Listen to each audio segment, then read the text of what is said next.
Ben, à date, j'ai rien à dire. Elle n'a pas fait de faute, elle n'a pas violé de feu. Elle conduit très bien, elle est prudente.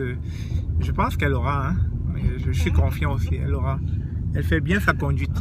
Donc, alors, pour récapituler, avant de finir cette vidéo, si vous êtes un non-résident, c'est-à-dire un visiteur, et que vous arrivez au Québec, vous pouvez conduire 6 mois. Et si vous voulez aller au-delà de 6 mois, ça vous prend d'avoir un peu...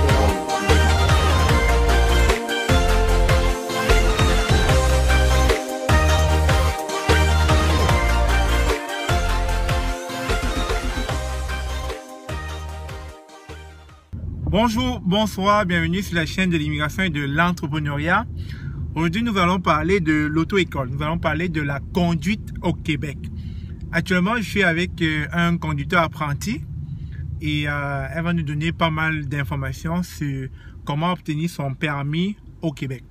Mais avant, il est important de savoir que lorsque vous arrivez au Québec en tant qu'étudiant, durant votre séjour, vous avez la possibilité de conduire avec votre permis de conduire tant que celui-ci est toujours valable, tant qu'il n'est pas expiré. Et lorsque vous arrivez en tant que visiteur, vous pouvez conduire 6 mois.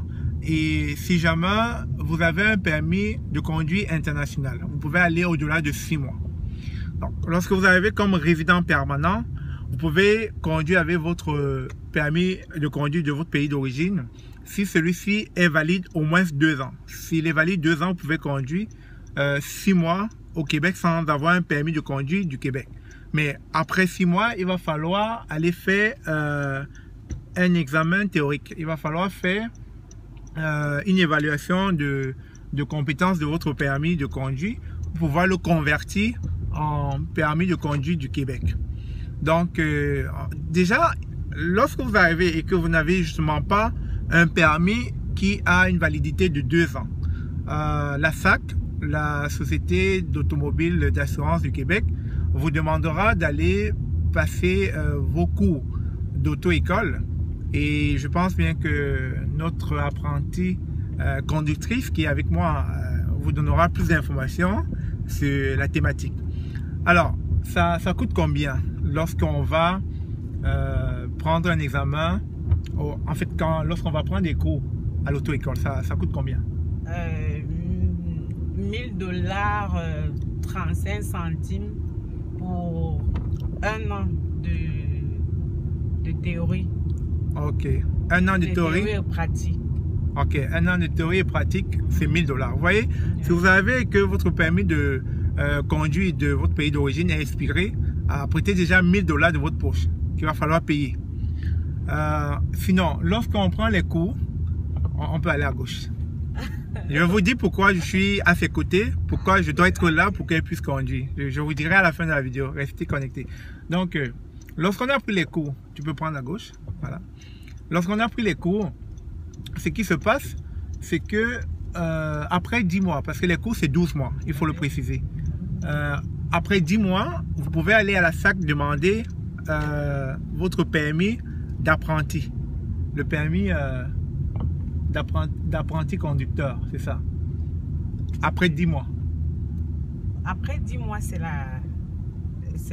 on peut prendre un rendez-vous pour l'examen de théorie. Okay. Après 10 mois de théorie, oui. Donc après 10 mois de théorie, on peut aller prendre un examen. Pardon, après 10 mois de cours, on peut aller prendre un examen théorique, c'est qu'elle dit. Oui. Okay. On peut aller tout droit. Mais pour la pratique, l'examen de pratique, il faut avoir terminé ces 12 mois de cours théoriques et pratiques. Okay.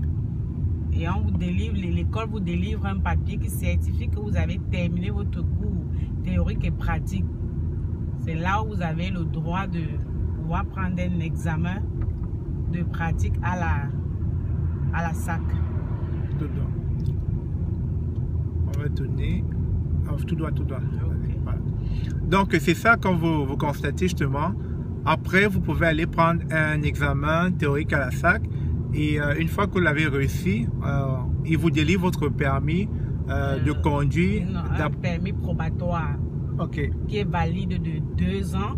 Okay. Et après ce permis probatoire, après 2 ans de permis probatoire, on vous délivre un permis de conduire, un permis plein valide de 2 ans. Ok. C'est Ok. bien ça. Donc, je récapitule alors. Lorsque on prend des cours, au bout de 10 mois des cours, on peut passer un examen pour pouvoir avoir un permis d'apprenti.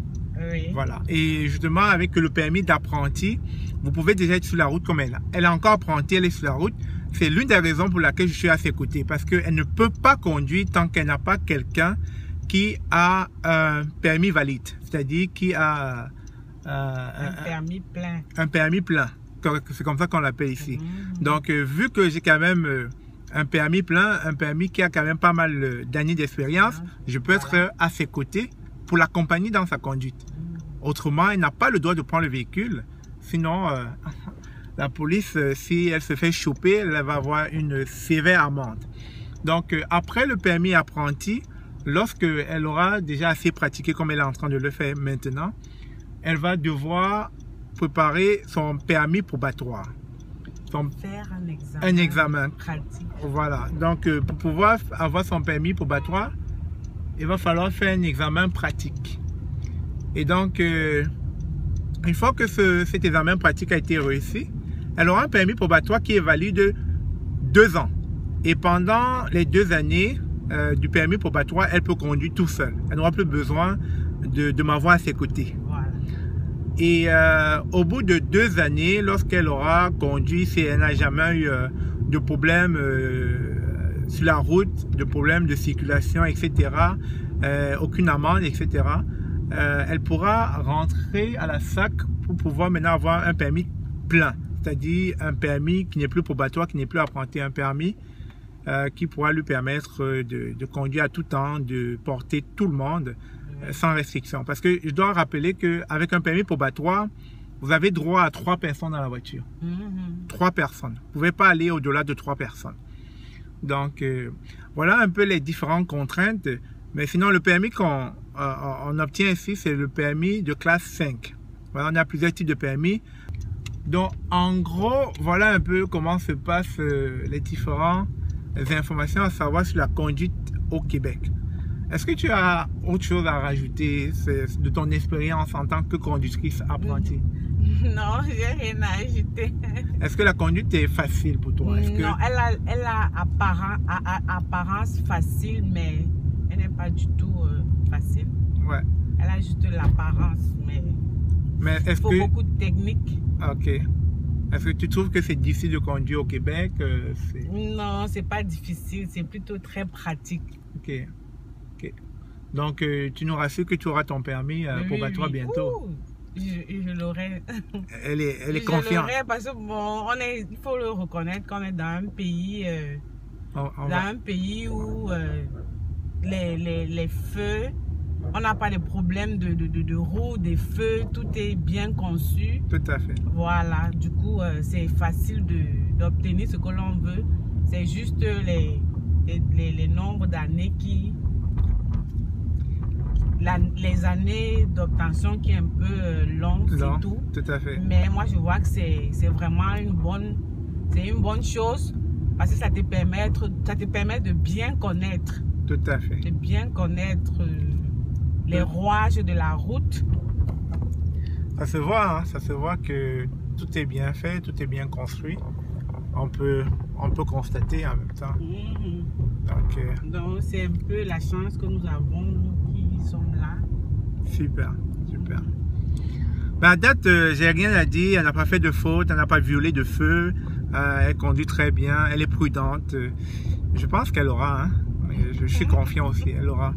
Elle fait bien sa conduite. Donc, alors, pour récapituler, avant de finir cette vidéo, si vous êtes un non-résident, c'est-à-dire un visiteur, et que vous arrivez au Québec, vous pouvez conduire 6 mois. Et si vous voulez aller au-delà de 6 mois, ça vous prend d'avoir un permis de conduire international que vous allez joindre à votre permis de conduire du pays d'où vous venez. Cela vous permettra de conduire plus de 6 mois. Si vous êtes étudiant, vous pouvez conduire avec votre permis de conduire de votre pays d'origine toute la durée de votre séjour. Si vous êtes résident permanent, vous pouvez conduire seulement 6 mois. En tant que résident permanent, il va falloir convertir votre permis, autant pour moi, à un permis du Québec. Et pour cela, il va falloir prendre un examen théorique et pratique. Ça a été mon cas. Et c'était pas facile, je vous rassure, mais j'ai fini par l'avoir. Et puis, si jamais vous avez un permis dont la validité est expirée, c'est-à-dire moins de 2 ans, et que vous allez à la SAC pour pouvoir avoir un permis, pour le convertir à un permis québécois, ils vous diront d'aller passer des cours d'auto-école. C'est ce qu'elle a fait, parce qu'elle n'avait pas de permis en venant au Québec. Donc, ces cours-là, ça vous coûtera 1000 $. Il faut au moins 1000 $. Et ensuite, vous avez ce cheminement permis apprenti, permis probatoire, et puis le permis plein. Le permis qui vous permet d'avoir au moins 15 points d'inaptitude. Donc, je pense que ça a été instructif, une fois de plus, cette vidéo, pour ceux qui en vont à droite. En même temps, je fais le guide. Ouais. Donc, j'espère que ça a été instructif, cette vidéo sur la conduite au Québec. N'hésitez pas à laisser des commentaires dans la description de cette vidéo. Et il nous fera plaisir, comme toujours, de vous revenir avec des réponses. Sur ce, portez-vous bien et bon dimanche. Il y a un bon soleil aujourd'hui. Ouais, il y a un bon soleil. Hein. Un bon soleil. Allez, bye bye.